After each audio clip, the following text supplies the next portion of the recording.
it fell to the Canadians to break the deadlock. What followed was a battle of such savagery that journalists dubbed it Little Stalingrad. But it was here that the Germans learned a terrifying lesson about Canadian ingenuity. Realizing that stepping onto the street meant instant death from German snipers, the Canadians reinvented urban warfare. They developed a tactic known as mouse-holing. Instead of using the doors or windows, Canadian soldiers would blast a hole through the attic wall of a building into the adjoining house. They would throw in grenades, spray the room with submachine gun fire, and then scramble through the dust and smoke to clear the room in brutal hand-to-hand combat.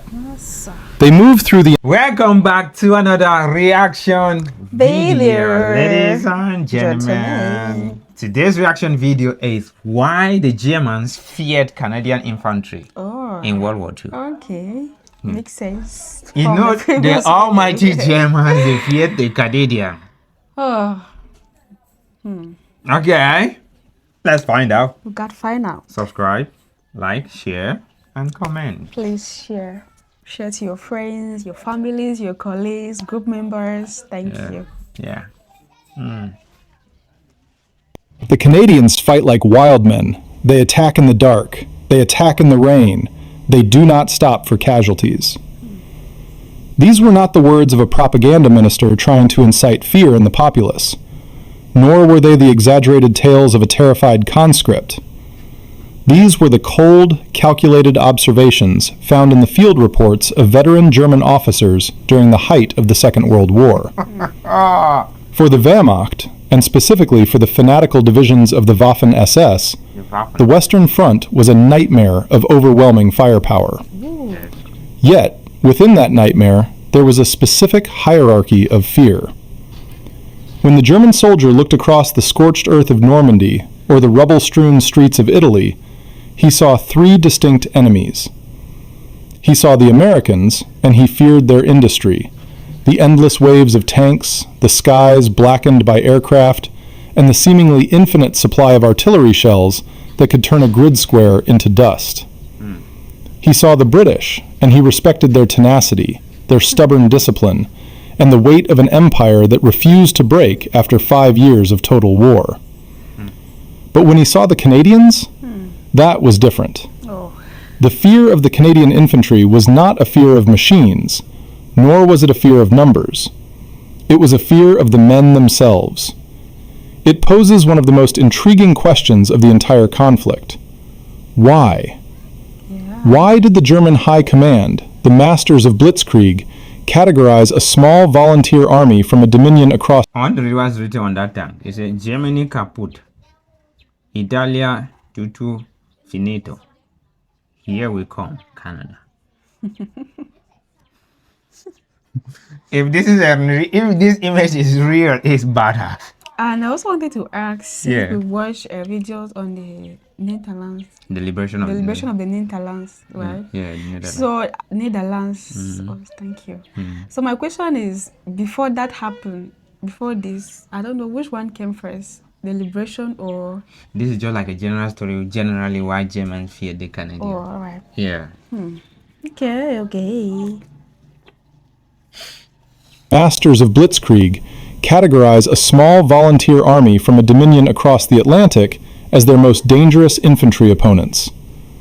Why, in the secret assessments of the SS, were the Canadians often rated as superior in ferocity to both the Americans and the British? Ferocity. The answer does not lie in the grand strategy maps of generals like Eisenhower or Montgomery. It lies in the mud of the Scheldt, where men fought waist deep in freezing water.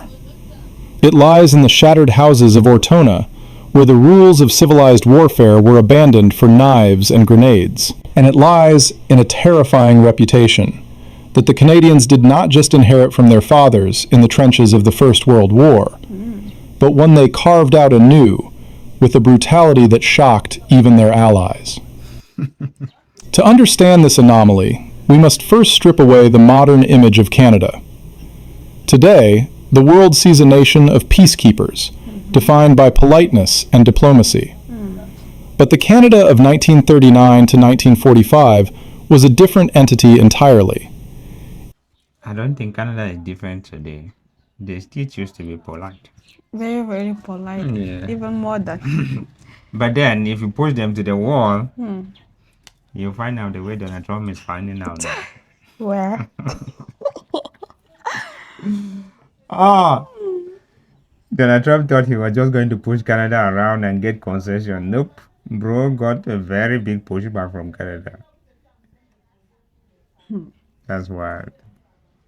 But the Canada of 1939 to 1945 was a different entity entirely. It was a nation forging its identity in fire. While the United States brought the sheer weight of mass production to the battlefield, fielding a massive army that often had to rely on inexperienced conscripts to fill its rapidly expanding ranks, Canada took a different path. The Canadian Army was small. It fielded only 5 infantry divisions and 2 armored brigades in Europe. But what it lacked in size, it made up for in a terrifying concentration of lethality. Jesus. Unlike the American model, which circulated troops constantly, or the British model, which was exhausted and battle-weary from fighting alone since 1940, the Canadians spent years in Britain, waiting. They trained, they drilled, they hardened. They adopted the doctrine of shock infantry, a philosophy that prioritized aggression, initiative, and violent momentum over caution. By the time they were unleashed upon Fortress That what? Aggression. Lethality. And caution. With violent, attack. Violent attack. This comes with the liberation of the Netherlands, where a Canadian army officer gave orders that they should not shell a city because there were civilians there, though there were Germans in that city. Yeah. Follows up. Makes sense. By the time they were unleashed upon Fortress Europe, the average Canadian soldier was not just a volunteer. He was a coiled spring of pent-up aggression. The Germans quickly realized that these were not men who fought for territory alone. They fought with a personal intensity that was unnerving. While an American unit might call in an airstrike to clear a machine gun nest, and a British unit might flank it with cautious maneuver, the Germans found that Canadian units were startlingly willing to close the distance, storming positions head-on in conditions that other armies deemed impossible. The disparity was evident in the eyes of the enemy. Intelligence reports captured from the German 71st Infantry Division in Italy noted a distinct shift in morale when they realized they were facing the Canadier. The report stated bluntly, "The Americans kill you with their equipment. The British kill you with their persistence. The Canadians kill you because they want to." This video is not just a chronicle of battles. It is an Let that one sink in, bro. What? The Canadians kill you because they Because they want want to and they can. Aish. That one, let it sink in. Why the British kill because of their consistency? Yeah, they're persistent. The persistence. with their equipment. The British kill you with their persistence. The Canadians kill you because they want to. That one. This video is not just a chronicle of battles. It is an investigation into why the Wehrmacht, the most professional army of the 20th century, feared the sight of the Maple Leaf Patch. We will walk through the Swamp of Death in the Scheldt, the little Stalingrad of Ortona, and the killing fields of Normandy to uncover the ruthless truth that history often overlooks. The Canadians were the Allies' shock troops, the ones called upon to do the dirty work that no one else could, or would, do. To understand the depth of the German apprehension, one must look past the propaganda reels and into the dusty archives of the Wehrmacht's field communications. It is here, in the hurried, typewriter-written reports sent from the front lines back to Berlin, that the true image of the Canadian soldier emerges. It was an image defined not by the gallantry of knights, but by the ruthlessness of predators. German doctrine was built on precision, timing, and the superiority of their stormtrooper tactics. They were accustomed to enemies who fought by a recognizable rhythm. The British, for instance, were known to pause. They would secure an objective, consolidate, have tea, and wait for supply lines to catch up. Have tea. It was a predictable cadence that gave German commanders time to regroup and plan counterattacks. The Canadians, however, refused to play by these rules. A captured intelligence assessment from a panzer division in Italy noted a disturbing trend. The Canadians fight aggressively and without pity. They do not recognize the natural pauses of battle. This was the first pillar of the German fear, the relentless pursuit. When the sun went down, the battlefield was supposed to sleep. Night operations were notoriously difficult, chaotic, and dangerous. Most Allied commanders preferred to dig in and wait for dawn. But the Canadians, drawing on a rugged adaptability perhaps forged in the harsh wilderness of their homeland, owned the night. They became masters of the nocturnal raid. German sentries learned that darkness offered no safety. In fact, it was when the wild men were most likely to strike. A German paratrooper, Fallschirmjäger, captured near Ortona, confessed that they could never relax against the Canadians because they move like ghosts and strike with knives. Then there was the weather. In the European theater, rain and mud were supposed to be the great equalizers, the forces that bogged down offensives and forced stalemates. But reports from the Scheldt estuary, a campaign fought in appalling conditions of flooding and freezing mud, reveal a Wehrmacht in disbelief. They attack in weather no one should fight in, one officer wrote. While other armies waited for clear skies to leverage their air support, the Canadians advanced through driving rainstorms and waist-deep mire. To the German defender shivering in his foxhole, seeing an enemy emerge from the gloom of a freezing storm was psychologically shattering. Man, a German soldier at the shivy, and you're thinking, "Whoa, the Canadians are on the other side of the front line," and then you want to turn around, and oops, there's a Canadian there. Just pure your body. What are you doing? Just pure your body.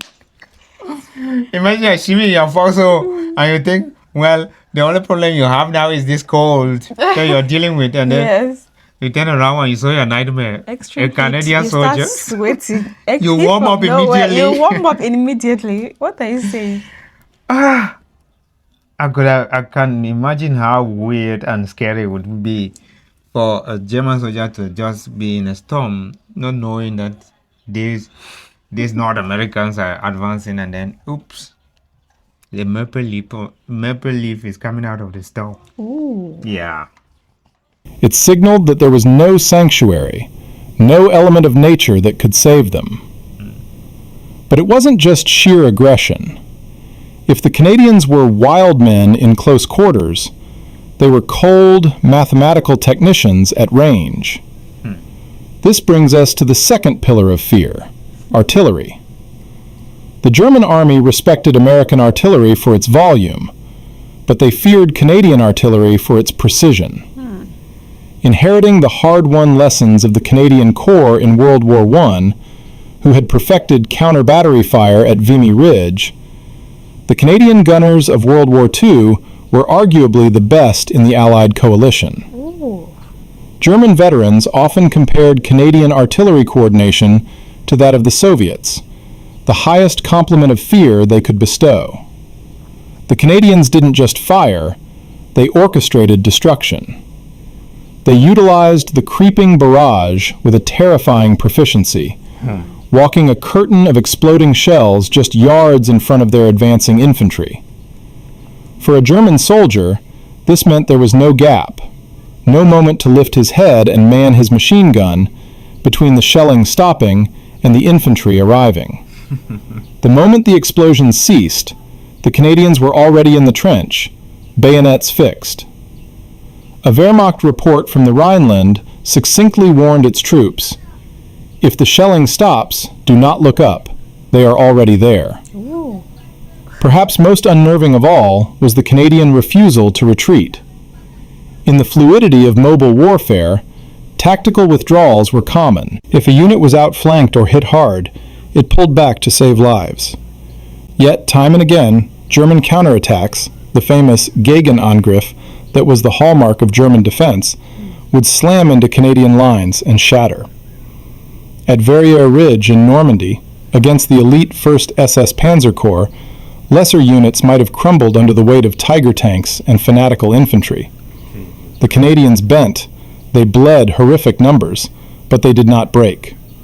They held ground with a stubbornness that defied tactical logic.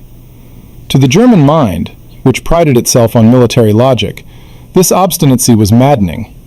It turned minor skirmishes into grinding wars of attrition that the dwindling German forces could not afford to fight.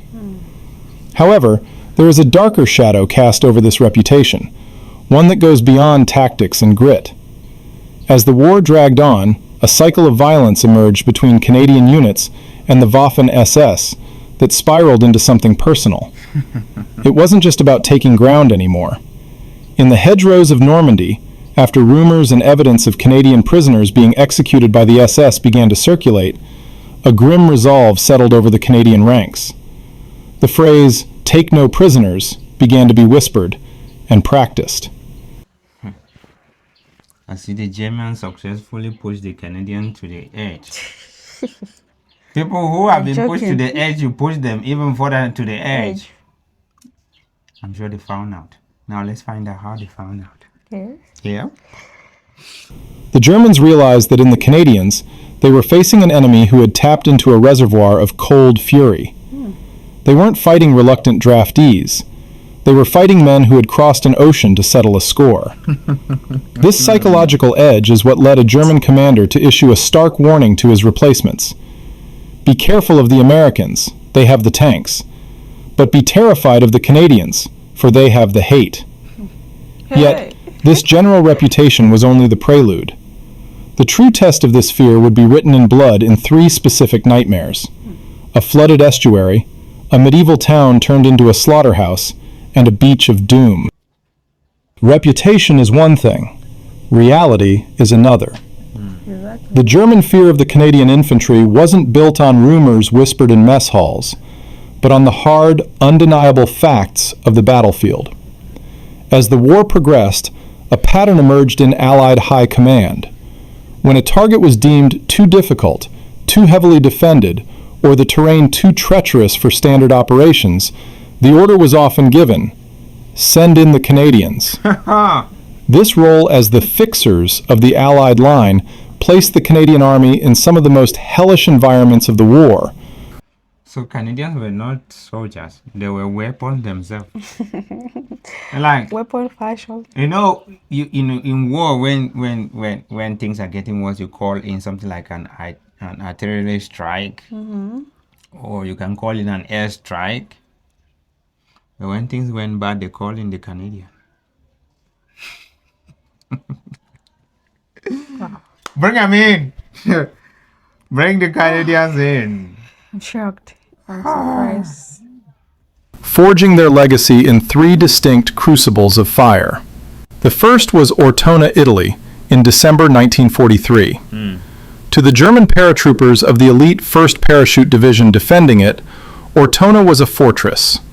Narrow medieval streets, stone buildings with thick walls, and rubble piled high created a sniper's paradise. It was a trap designed to bleed an attacking army dry. The British 8th Army had stalled. The Americans were engaged elsewhere. It fell to the Canadians to break the deadlock. What followed was a battle of such savagery that journalists dubbed it Little Stalingrad. But it was here that the Germans learned a terrifying lesson about Canadian ingenuity. Realizing that stepping onto the street meant instant death from German snipers, the Canadians reinvented urban warfare. They developed a tactic known as mouse-holing. Instead of using the doors or windows, Canadian soldiers would blast a hole through the attic wall of a building into the adjoining house. They would throw in grenades, spray the room with submachine gun fire, and then scramble through the dust and smoke to clear the room in brutal hand-to-hand combat. They moved through the entire town without ever touching the cobblestones of the streets. The German defenders were baffled. They were prepared to fight an enemy who advanced along the roads. They were not prepared for an enemy who ate their way through the walls like termites of concrete and steel. The ferocity of the close-quarters combat in Ortona, fought with knives, bayonets, and bare hands, shook the confidence of the elite Fallschirmjäger. They had met their match, not in superior numbers, but in sheer, gutter-fighting toughness. But in superior guts, superior daring spirit. Like Canadians. Yeah, waiting for people to come through the street, and nope. They went through the houses. Yeah, the wars. The narrator says like termite. Now at this point, there's totally no way to overestimate the Canadian. How now? How? You can't ever overestimate them. Anything you think you're estimating is always underestimation. Yeah. Oh my God. If Ortona was a nightmare of stone, the Battle of the Scheldt in late 1944 was a nightmare of mud. This was perhaps the defining moment of the Canadian war effort, and the one most illustrative of why the Germans feared them. The Allies desperately needed the port of Antwerp to supply their armies, but the approaches were controlled by dug-in German fortifications amidst a flooded, reclaimed landscape. The terrain was abysmal: flat, flooded polders, waist-deep freezing water, and mud that swallowed men whole. It was a suicide mission. The British armored divisions could not operate there. The Americans were focused on the drive to the Rhine. Once again, the job went to the 1st Canadian Army. German commanders defending the Scheldt called it the Swamp of Death. They believed the terrain itself was their greatest ally, rendering any infantry assault impossible. They were wrong. The Canadians attacked. They attacked across open dikes swept by machine gun fire. They attacked through water that turned red with blood. They utilized vehicles like the Buffalo amphibious carriers, but mostly they used grit. The psychological impact on the German defenders was profound. To see an enemy advancing steadily through an icy flood, ignoring mines and mortars, creates a sense of inevitability. It broke the German will. A captured German major remarked that while the American soldier fought well when he had a dry pair of socks and a hot meal, the Canadian soldier fought as if the misery of the elements was his natural habitat. Oh my God. What? Wow. I'm just speechless. I don't have much to say. Honestly, this is just so impressive and entertaining to and both ways. When he had a dry pair of socks and a hot meal, the Canadian soldier fought as if the misery of the elements was his natural habitat. By clearing the Scheldt, the Canadians didn't just open a port. They proved that there was no terrain on Earth where they could not kill. And then there was Normandy. While D-Day is often remembered for the American carnage at Omaha, the Canadian landing at Juno Beach was equally perilous. Facing bunkers, seawalls, and a rising tide that delayed their landing craft, the 3rd Canadian Infantry Division stormed ashore directly into the teeth of the Atlantic Wall. Yet, by the end of that longest day, the Canadians had penetrated deeper into France than any other Allied force, American or British. But the true horror and the true forging of the reputation came in the days that followed, in the hedgerows of Caen. Here, they met the 12th SS Panzer Division Hitlerjugend, a unit composed of fanatical teenagers led by hardened Eastern Front veterans. The fighting was primal. It was fueled by a mutual festering hatred. After the SS executed Canadian prisoners at the Abbaye d'Ardennes, the nature of the war changed. Word spread through the Canadian ranks like wildfire. The rules of war were discarded. The Canadians stopped taking prisoners. The SS, used to intimidating their foes, found themselves facing an enemy who returned their fanaticism with a cold, efficient fury. Now, I'm very convinced the Canadians are the reason we have the Geneva Convention. What's the Geneva Convention? Like, give like rules of war, what you're not supposed to do in war, and those things what like you're that. supposed to do. Yeah. what you have the right to do, what you don't have the right to do, and things like that. I'm sure Canadians caused this. Jesus Christ. Yes. The Canadians earned a reputation among the SS not just as soldiers, but as executioners. In the meat grinder battles for Caen and the Falaise Pocket, the Canadians were the anvil upon which the German army was smashed. The fear they inspired was so great that German units would often desperately try to surrender to British or American units on their flanks, rather than face the Canadians directly in front of them. From the rubble of Ortona to the mud of the Scheldt and the hedgerows of Normandy, the message was clear. The Canadians were not just participating in the war, they were ending it, one brutal yard at a time. Massa. To fully grasp the unique standing of the Canadian infantry, we must place them side by side with their brothers in arms. The Allied invasion of Europe was a coalition effort, a massive trident thrust into the heart of the Third Reich. But to the German commanders observing from their bunkers, the three prongs of this trident, American, British, and Canadian, felt very different when they pierced the skin. First, consider the Americans.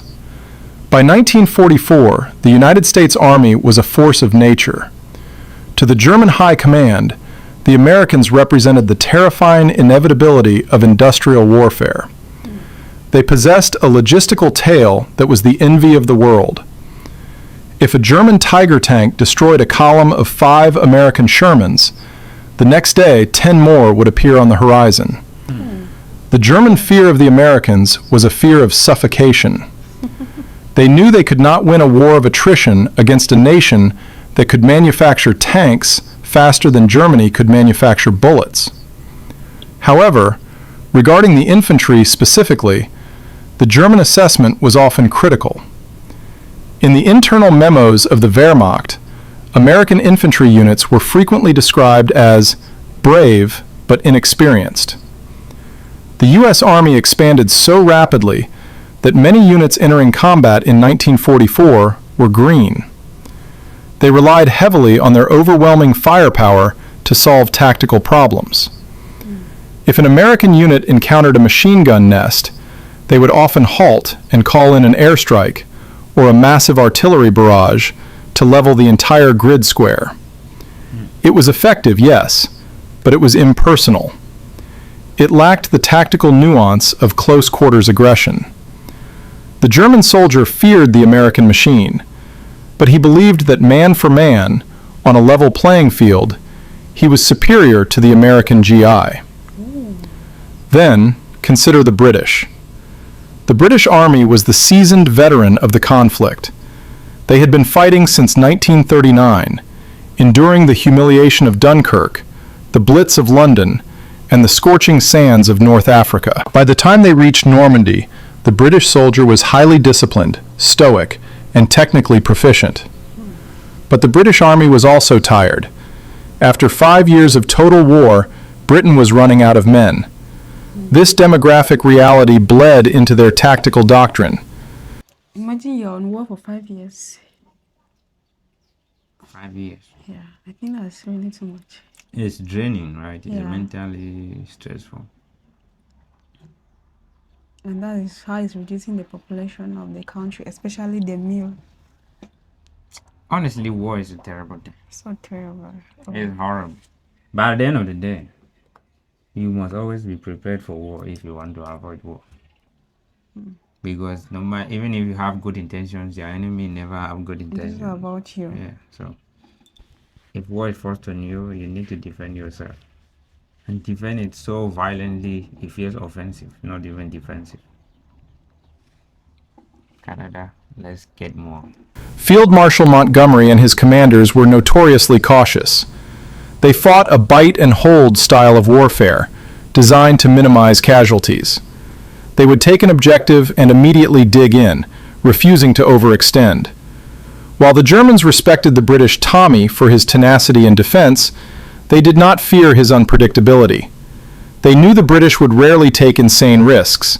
They were a known quantity, steady, dangerous, but methodical. And then there was the Canadian. Yep. The Canadian Army occupied a terrifying middle ground that combined the strengths of both allies while discarding their perceived weaknesses. Like the British, they were equipped with the best of the Commonwealth's doctrine and training. They were disciplined and knew how to coordinate artillery and armor with a sophistication that matched the Royal Army. But unlike the British, they were not war-weary. They were fresh. They had the high morale and physical robustness of a volunteer force that had been training for this moment for years. And like the Americans, they possessed an aggressive, can-do spirit, a frontier mentality that valued initiative and improvisation. But unlike the Americans, they were not green. The core of the Canadian infantry was composed of long-serving volunteers who had honed their skills in the commando training grounds of Scotland before ever setting foot in France. This combination created a soldier that the Germans found impossible to categorize, and thus impossible to counter. The Canadians fought with the technical precision of the British, but attacked with the reckless abandon of a fresh American unit. German General Eberhard Kinzel, analyzing the Allied forces, noted that while the British would stop to consolidate, the Canadians would keep coming. They practiced deep battle. When they broke through a line, they didn't just dig in, they swarmed into the rear areas, disrupting supply lines and command posts. They were shock troops in the truest sense of the word. Furthermore, there was a political dimension that translated into battlefield ferocity. The Canadian generals, like Guy Simons, were not just fighting for ground, they were fighting for national identity. Canada was a small nation trying to prove its worth on the global stage. They demanded complex, high-prestige objectives to show the world what they could do. This filtered down to the common soldier. They weren't just fighting as a subordinate unit of the British Empire.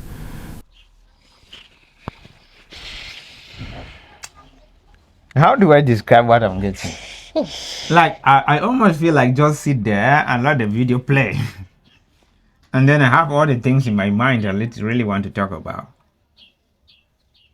Because you have to say something.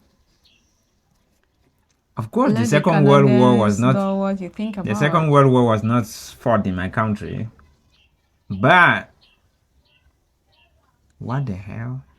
It's this that we are getting. What is this, Canada? These guys are out here like... We got do this. We got this. The only thing I'm really blaming myself for is the fact that I never knew. Me about it. And I've been on the internet several times watching history, World War Watching stories. news, stories, real life stories. Oh my God! And then we're still going to watch the greatest Canadian victory, the Battle of Vimy Ridge. Okay, Yeah, that's a good one. yeah, the greatest Canadian victory. They were fighting as Canadians. This nationalistic pride forged a unit cohesion that was incredibly difficult to break. The German soldier on the ground felt this difference visceral. Facing an American sector meant enduring an artillery storm. Facing a British sector meant a grinding battle of attrition. But facing a Canadian sector meant you were likely to be attacked at night, in a rainstorm, by men who knew exactly how to use their bayonets, and who seemed to take a grim satisfaction in the intimate brutality of infantry combat. As one captured officer from the 12th SS Panzer Division supposedly remarked during an interrogation, "We knew when we were fighting the Canadians. The fighting was harder, the shelling was closer, and there was no mercy." It wasn't that the Canadians were supermen, it was that they were the perfect storm of training, motivation, and timing. They arrived on the battlefield when the Germans were vulnerable, and they struck with a hammer that was both heavy and incredibly sharp. So, we return to the question that haunts the archives of the Second World War. Why did the mighty Wehrmacht, the conquerors of Europe, tremble at the sight of the Canadians? It was not because the Canadians... Are you okay? I don't know. People are making noise outside. Babana. The Canadian Army was invincible. They bled, and they bled heavily. In fact, the casualty rates for Canadian infantry units in Normandy were among the highest of any Allied nation. But it was precisely this willingness to bleed that terrified the enemy. The Germans were students of war. They understood logic, tactics, and self-preservation. In the Americans, they saw a mirror of the future, a war fought by machines and overwhelming logistics. In the British, they saw a mirror of the past, a war fought by empire and stubborn discipline. But in the Canadians, they saw something primal. They saw an enemy that fought not for global strategy, but for the inch of ground directly in front of their boots. The Canadian infantryman became the boogeyman of the Western Front because he broke the psychological contract of modern warfare. He attacked when it was irrational to attack. He fought when he should have retreated. And he carried a grudge that turned professional soldiers into ruthless avengers. From the sniper-infested ruins of Ortona to the flooded dikes of the Scheldt, the Canadians did the dirty work. They were the shock army of the British Empire, the sledgehammer pulled from the glass case only when the door refused to open. This reputation came at a terrible cost. Being the best meant being sent to the worst places. The names of the battles, Dieppe, Ortona, Verrières Ridge, the Scheldt, the Hochwald Gap, are not just victories, they are graveyards. But in those graveyards, a new national identity was born. Canada did not emerge from World War II as merely a colony of Britain. It emerged as a nation forged in fire, demanding a seat at the table not because of its size, but because of the weight of its sacrifice. For the German soldier shivering in his foxhole in 1945, watching the relentless advance of the khaki-clad troops from the north, the nuance of geopolitics didn't matter. All that mattered was the fear, a fear that was uniquely Canadian. Perhaps the most chilling epitaph for the German experience against Canada was found not in a history book written decades later, but in the immediate, terrified assessment of a German officer from the 346th Infantry Division. As his lines crumbled and his men surrendered to the wild men they had learned to dread, he wrote a final report that summarized the futility of opposing them. His words echo across the decades, a testament to the terrifying efficiency of the Canadian Corps. When the Americans attack, we call for artillery. When the British attack, we call for reserves. But when the Canadians arrived, we knew the battle was over. What? We knew the battle was over. There was no need fighting, right? Okay. Because you're definitely gonna lose. You know what? Thank you, Canada. Thank you, family. Respect. Oh And all my Canadian God. servicemen, we thank you for your service. Thank you, sir and ma.